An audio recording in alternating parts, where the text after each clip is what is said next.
Waiting on this shit to load up on Facebook. I hate how I got this little delay to it.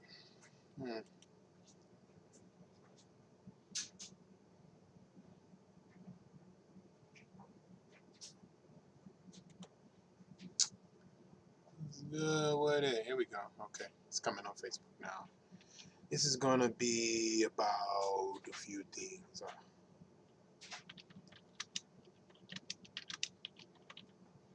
Yeah, dude, we gotta do this episode. It's been too long. Got a little skimmer. Had a do-rag on it. Should be cutting on me. That's what happens when you don't wear the trap nerd do-rag like you're supposed to. Shit start cutting you and shit. You feel me? So.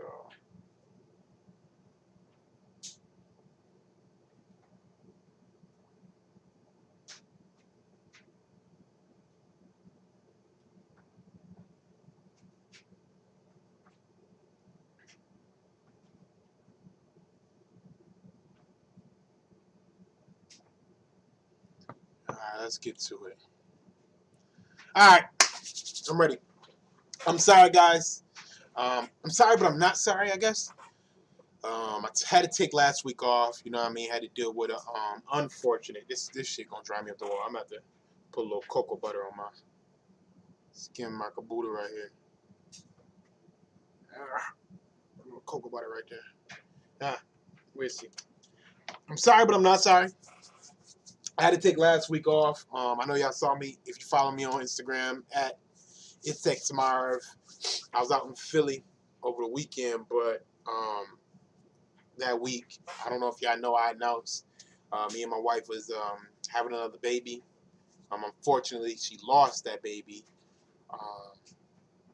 You know, it was a fear of mine. I told her that. It was a fear I had. She just didn't, like, it came out of nowhere for her. She's still dealing with it. You know what I mean? She's been out of work since, pretty much. So that's something that happened in my personal life. That's the reason why my weight is different. That's the reason why I did not do a live all of last week. I had to get my mind right. That's something I never even like I feared it because I've been hearing the statistics about black women and miscarriages and things of that nature. I'm more so feared for my wife's life than anything, you know what I mean? Because it's a scary thing, to be honest with you. So I didn't have the energy, I didn't have the momentum, I didn't have the spirit to do the live last week. So here we are. But because I didn't do it last week, I got a nice lineup for y'all this week. It's some things that I want to talk about. Some videos I'm going to be playing. I'm going to be playing. And I'm going to reference some other things because you know how I do. I'm going to give y'all some of the candy, but you got to go get some of the other candy. And as you see the name of this episode, we're going to be talking heavy about that. So we're going to do that last. I like to do that stuff last in regards to that. So let's work our way up. Actually, shit. Let's start with this. You know what I mean? This came out in April of 2018. And remember I was telling y'all about this shit where we get into this habit of, hey, we gotta convict this person and convict that person, yet nobody ever wants to get the evidence out there. You know what I mean? When the evidence come out, it seems like it gets swept under the rug. This wasn't big news, and I wonder why. I wonder why this wasn't big news. You know what I mean? I'm interested because this shit is crazy to me. This man was still convicted after this came out, mind you. He was still convicted after this came out. This is a real article on Yahoo. Go look it up. Go look it up. This is the woman that got him convicted right here because this one was the more recent case. This was still within the statute of limitations. Go look this up. This is crazy. I didn't catch this. I mean, I felt like a lot of these chicks was lying, you know what I mean? But I didn't catch this one. I'm in no way, shape, or form acting like I'm siding with Cosby or nothing like that. But this goes right along with the theme of the episode, the mind of a coon. And I'm going to tell you how this all connects together when we get to that main meat and subject of the thing. I just wanted y'all to see that real quick. That's all. I just wanted y'all to see that. I wanted y'all to see that. I love this streaming app. Yo, I love this streaming app. It does wonders for me. Now, it's this chick from Love and Hip Hop. I happened to catch this on Instagram. This chick right here. Her name is what the fuck is? She's an artist. It don't matter what her fucking name is, but she's on Love and Hip Hop. And she said that black people treat her wrong, and it's black people's fault that she decided to go and do this. This is typically, listen, again, the theme of the show is named this for a reason. It's coincidence that all these stories is the stories that I'm going to be doing. I wanted to, this is all mind-boggling me to how this all came together. But she blamed black people for what she did for this song promo and things of that nature. All right? Just wanted to put that on the table. And now, we just gonna get into the shit. Let's get into the shit. And then listen to this. People try to tell me I'm an African American, but that's not true. African Americans are loud, rude, obnoxious, and just altogether fat and ugly. If you ask me, my 16-year-old daughter has a very out-of-control identity crisis. She truly believes she's white. When Treasure was 5 years old, I've noticed Treasure was having issues with her race. She wouldn't play with the black children. Treasure would mangle or destroy her black dolls. She would cut their heads off, pull off their arms. She would pretend that they were the white dolls' slaves. My mom bought me beautiful white dolls instead of buying me the ugly, big-lipped black doll. I felt mortified. I was a single mom trying to support a family. We couldn't afford to stay in our beautiful home. We moved from a mostly white, affluent neighborhood to the city, which was mostly African American. From the suburbs to the hood. I was not anything like other black people. They were all hood rats and they were all ghetto. They all act like... Listen, let me explain something to y'all. For those of you that just tuned in live, I'm sorry. I'm not starting over. I done got into my flow already. You can just listen to the playback if you're just getting in live. Listen. Let me explain to y'all something about these coons, right? Let me explain something to y'all that each one of these coons got in common. Let's go ahead and throw them all on the damn screen. Why not? Let's throw them all on the screen. There's something that each one of these coons got in common here. You know what I mean? Each one have very, very similar things in common. Every single one of these coons blame black people for their coonery.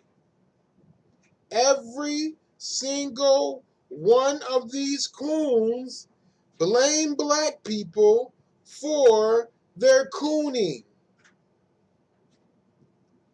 Every single one.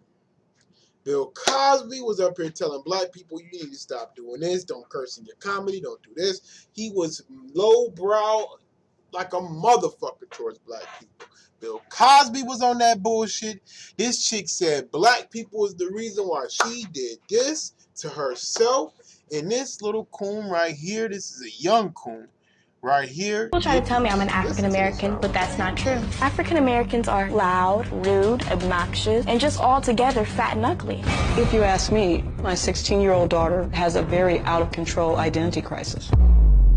She truly believes she's white. When Treasure was 5 years old, I've noticed Treasure was having issues with her race. She wouldn't play with the black children. Treasure would mangle or destroy her black dolls. She would cut their heads off, pull off their arms. She would pretend that they were the white dolls' slaves. My mom bought me beautiful white dolls instead of buying me the ugly, big-lipped black doll. I felt mortified. I was a single mom trying to support a family. We couldn't afford to stay in our beautiful home. We moved from a mostly white, affluent neighborhood to the city, which was mostly African American. From the suburbs to the hood. I was not anything like other black people. They were all hood rats and they were all ghetto. They all act like... That's a young coon. These coons is getting younger. I want to get this video because I might as well just unload the clip at this point. I might as well just go ahead and unload the clip because these coons range from all ages. You know what I mean? It's all ages when it comes to this cooning shit. Like it's it's no special privileges when it comes to the Coon. And let's go ahead and unload the whole clip. I got another one for y'all. Let's unload the whole clip. Old Coon, because we got to get into the mind of a Coon, and you know what I mean. We got to get into the mind of them. I want y'all to just listen to how they think, how they feel. Look at this shit. My own brother. What's your name, man? Will. He's slaving for this motherfucker. He's slaving for this motherfucker in the rain, baby. You see that? That's how these Coons think. And then I gotta. Let me understand. Let me tell you something. When it comes to Coons, right? Typically, the tall tale sign of a Coon is to blame black people as the reason why they're dealing with what they deal with, or the reason why they had a hard time growing up. These Coons can't let bullshit, children shit, hood shit go. They love to blame black people for their fuckery. Like, if it wasn't for black people, I wouldn't be like this. If it wasn't for black people, the world would be a better place. If it wasn't for black people, then white people wouldn't be so mad at us. It's not the white folks' fault. It's not this person's fault. It's not that person's fault. Black people, it's your own fault because y'all won't get out your own way. Black people, it's y'all fault that I feel this way about myself. The tall tale sign of a Coon is they love to blame black people for the way that they think and the way that they feel about themselves and the way that they feel about other black people. They blame black people. That is when you, just listen, y'all got to learn to filter through the mud. And I have learned to do this over the past couple years because I've been purposely trying to filter through the mud. And I'm able to distinguish between a Coon and a free-thinking motherfucker. A person who has, like, for instance, Dr. Boyce Watkins is a motherfucker who thinks for himself. Dr. Boyce Watkins can point at certain things that happened in the black community and not look like and sound like a fucking Coon. Sometimes it's low-hanging fruit. He loved going for that low-hanging fruit. Don't get me wrong. And that's confusion with a Coon. See, a lot of times you see Coons going for low-hanging fruit, but you got to understand what they're trying to get out of it when they go for that low-hanging fruit. See, Dr. Boyce Watkins, when he go for the low-hanging fruit, he trying to throw that shit in the trash. A Coon will go for the low-hanging fruit and try and put it in the basket like, look at all this fuckery that I'm dealing with. Look at all this bullshit I'm dealing with. Look, he try and puts it on display. He'll try and sell you the bullshit. They'll go for the low-hanging fruit and then try and sell you the bullshit at the fucking fruit stand. That's when you get a Coon. But Dr. Boyce Watkins is like, no. We got to get rid of this shit from this is no good for our community. You see what I'm saying? So that's where you see the difference between the two. So you got to be able to understand and distinguish those two differences. You feel what I'm saying? And the reason why I want to talk about this today is because a lot of times you will see these type of people propped up. You'll see these kind of people be, when there's an agenda to be had, you'll see these kind of people thrown in as the leaders of the black community. You know what I mean? Or you would see these people like Mark Lamont Hill, for example. Mark Lamont Hill, old picture, came up with Farrakhan. First thing he did was get on the internet. I denounce Farrakhan because of this, and this. Why? Why is it that you got to denounce Farrakhan for his extreme views, but we have a president who's endorsing an open white supremacist, a leader of the Ku Klux Klan? Why do you got to denounce Farrakhan? What has Farrakhan done to that extreme? They say he has extreme speech, anti-Semitic speech, hate speech. But what actions have Farrakhan taken to act on those speeches? We know what the Ku Klux Klan has done. They have a bloody trail. I mean, the shit started from blood, still has blood, still going on with blood. They're now coming in modified groups. Proud Boys out here sending bombs, all types of shit like that. So we know what we getting with those types. The Steve Bannon, who was just in Western New York, packed house speaking in Western New York. I wonder what a lot of people in Western New York got to do with Steve Bannon, but we're not going to talk about that's for another show. I'm going to talk about the North too in another show. So we know what we getting with that situation, and we know what we saw over the years with Farrakhan. So why is it that every black person in public, in mainstream media, has to denounce Farrakhan?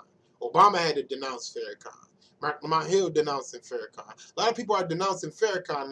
They like to say, hey, he got hate speech, anti-Semitic, but we have an entire president in office. We have all types of politicians in office getting endorsed by these hate groups who are actively acting on the hate. The alt-right acting on the hate. Proud Boys sending bombs to people's offices.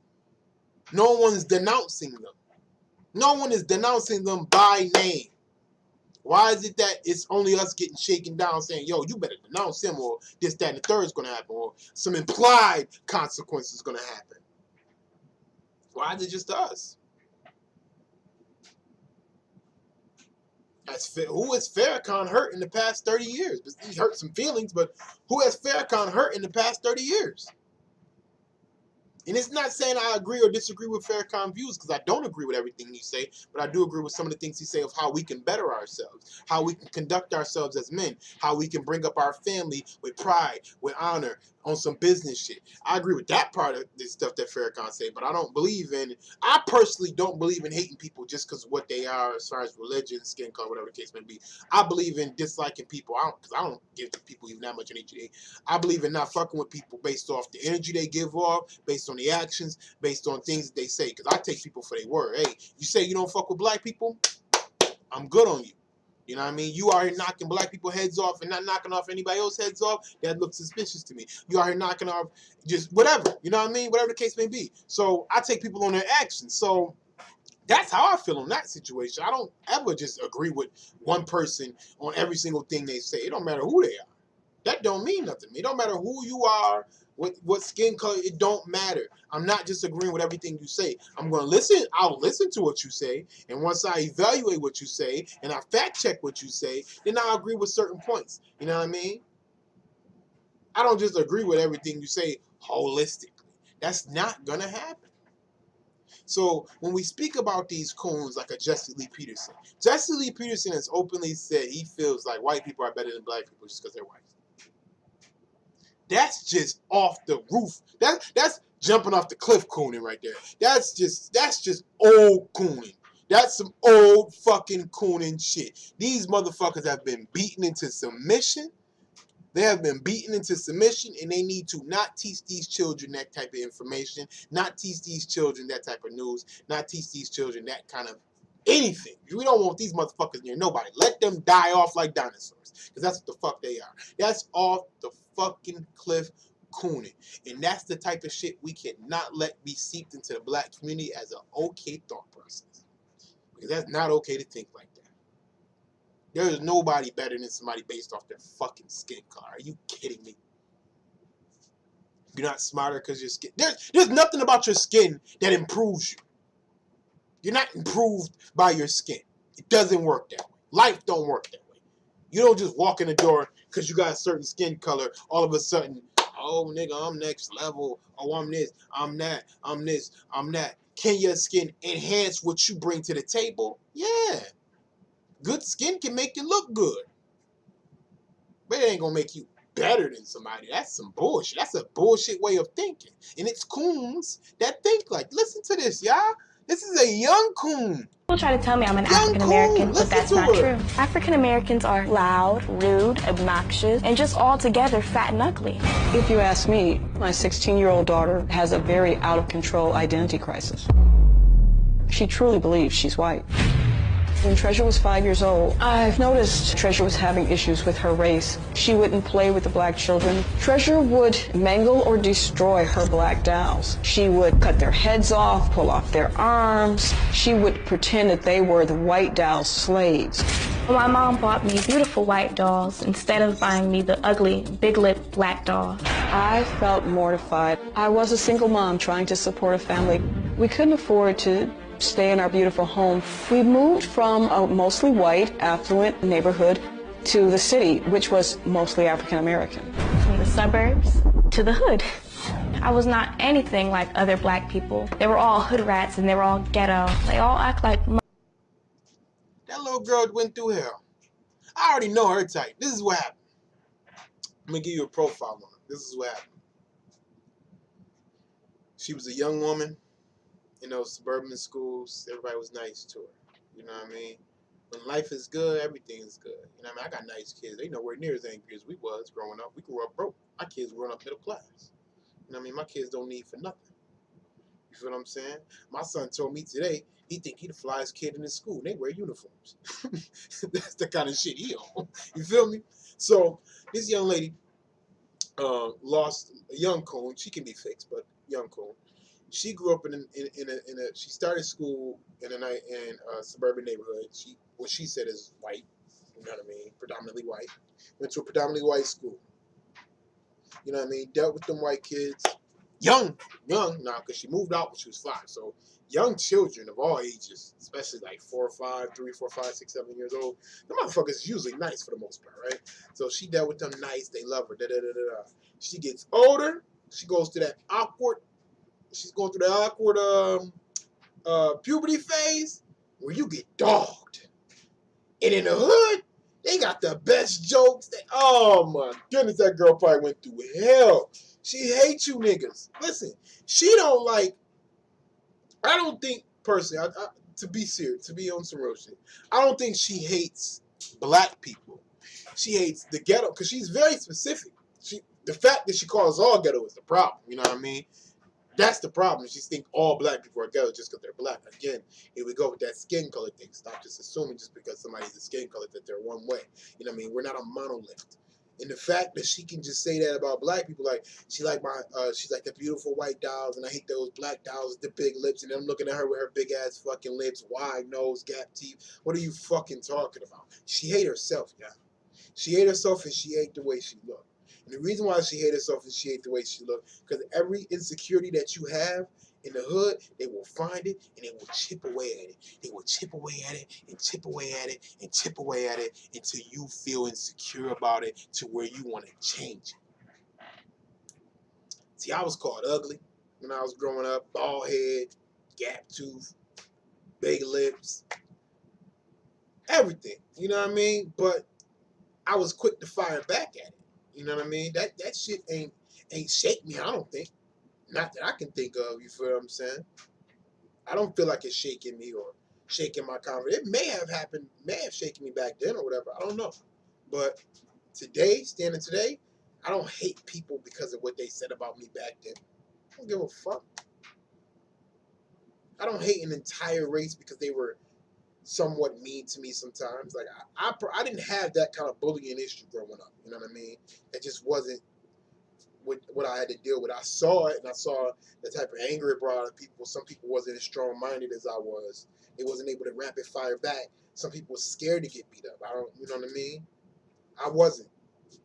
I wasn't scared to fight. Never was. Still not today. So you gotta understand those type of things of how it can shake somebody. This dude right here, look at him, y'all. This shit, this is what makes you. It's listen. I understand that there's some people out there, black people in particular, that support Trump. This shit right here, look at this. My own brother. What's your name, man? Will. He's slaving for this motherfucker. He's slaving for this motherfucker in the rain, baby. You know what I mean? Dude, like, you know what I mean? Dude getting at him about it, like, yo, what is it that you... So when it comes to this whole supporting Trump, not supporting Trump, let's just take his name away from it. When it comes to supporting the candidate and not supporting the candidate, what are they bringing to the table for you? I know there's some people who be like, well, it's not just about me, it's about everyone else. Shut the fuck up. You telling me you about to go against your own interests and in support of everybody else? I've learned over these past few years that we need to be a little more selfish. Fuck everybody else. That's why I jumped on this campaign to hold your own nuts. Because that's what has to happen. It has to happen. We can't sit here as the people to sit here and defend every single group of people, and then when we got video footage of us getting our head cracked the fuck open, don't nobody want to help. Don't nobody want to stand up and say something, do something, get on the jury and get some prosecutions done. We got to be the ones on the front line every single time some shit go down, and when nothing happened, we come up with these monikers, Hallway Hillary, Corner Store Caroline, Barbecue Becky, all this fucking bullshit. What about punishment? Because these are open acts of violence towards black people, if you ask me. The one lady, Corner Store Caroline, said a 9-year-old boy sexually assaulted her because his book bag brushed up against her when he was on his way out the store. She called the cops for that shit. Even if he did grab some ass cheeks, is that something you call the cops for on a 9-year-old? Or do you go to his mother and be like, hey, I just want to let you know your son, touched me in a sexual manner. I would truly appreciate if you have a conversation with him and let him know going forward as he get older. That's something that can't happen. You know what I mean? And even if both of the people got together like, yo, we got to talk to you, young man, about what you did. But the video came out. She out here arguing with the mother, talking about she's a police officer, she's impersonating the cop. You know what I mean? That's a crime.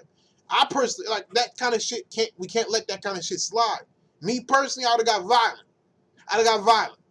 You know what I mean? Because I know what you were trying to do. You were trying to get violent with my child. So I had to get violent with you. That's personally how I would have did it. You know what I mean?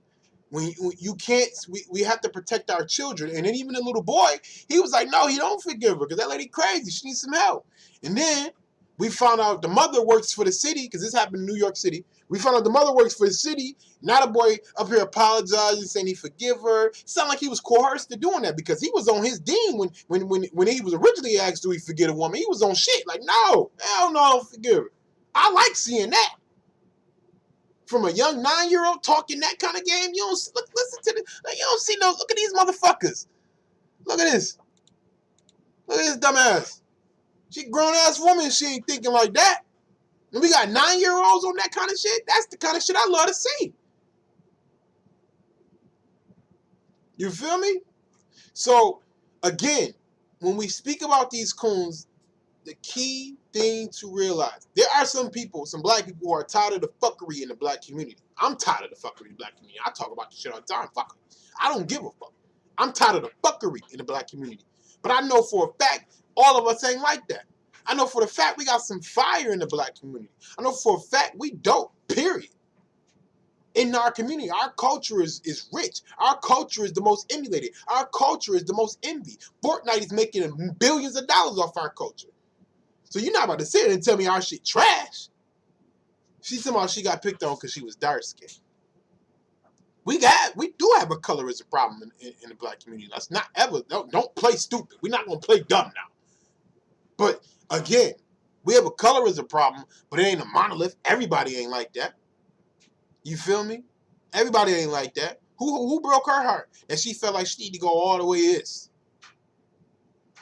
Talking about us for a song and all this other shit. Like, we mad at her because we treated her wrong and all this other stupid shit. Man, if this bitch don't get the fuck out of here, I called her what I called. I said what I said. Fuck out of here. I'm not buying that. You're not about to sit here and blame us for your insecurities, for your fuck ups, for your coon ass mind. I'm not with it. There's no way. You feel me? So, in conclusion, because I'm about to get ready and get up out of here, nice little almost 30 minutes. For y'all that's just watching live, it may not say 30 minutes, but the stream was acting a little crazy, but whatever, you can listen to it on the playback. Playback will be on here. It's going to be on YouTube. It's XMarv. And it's also going to be on Mars World Radio. You can listen to the audio as well.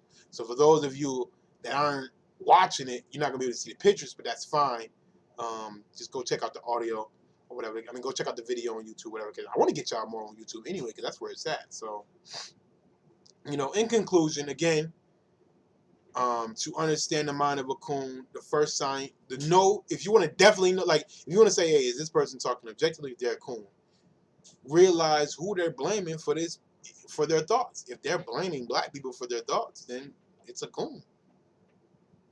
Now, if they blaming their black experience on their thoughts, then that may be a little valid. Maybe you may want to listen a little bit. Like, all right, let me check that out real quick. But if they're blaming black people for their negative ass thoughts on all black people, it's a coon. It's a coon.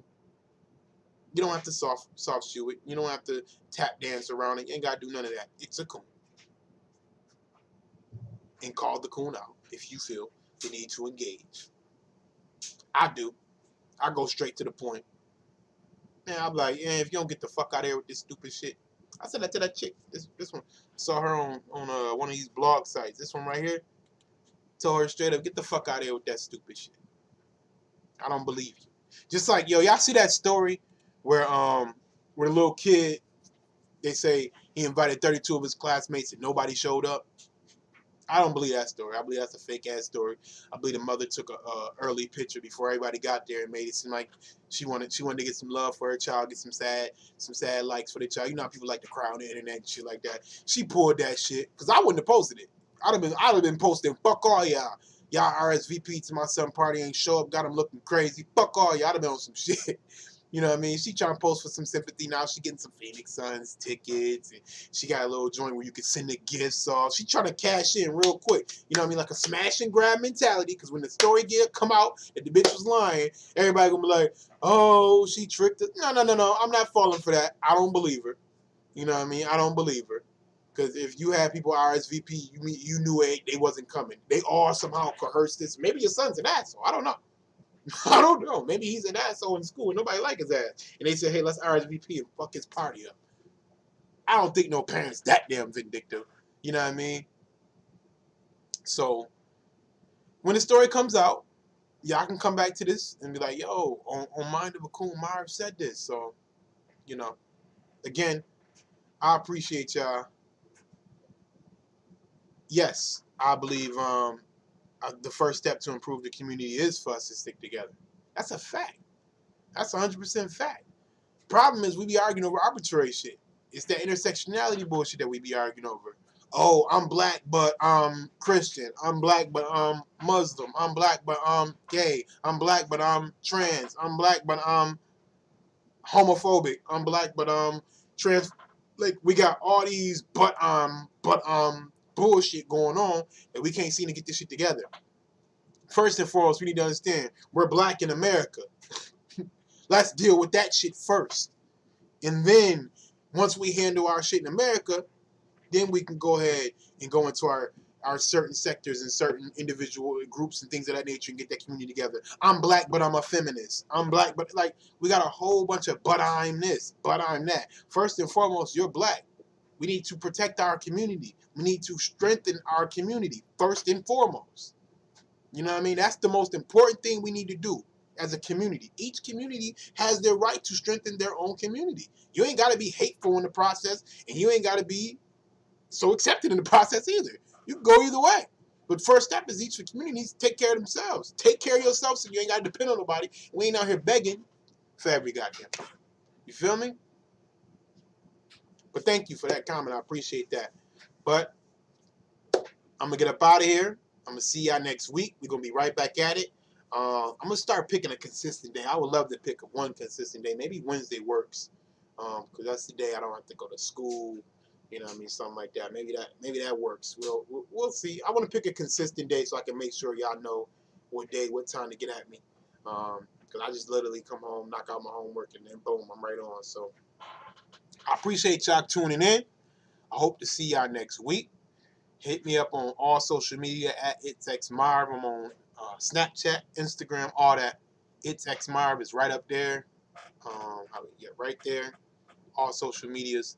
And remember, man, Operation Elevation. Operation Elevation. Elevate yourself, elevate the people around you, elevate your community, and you see your circle keeps getting bigger and bigger. You feel me? All right, man. Peace.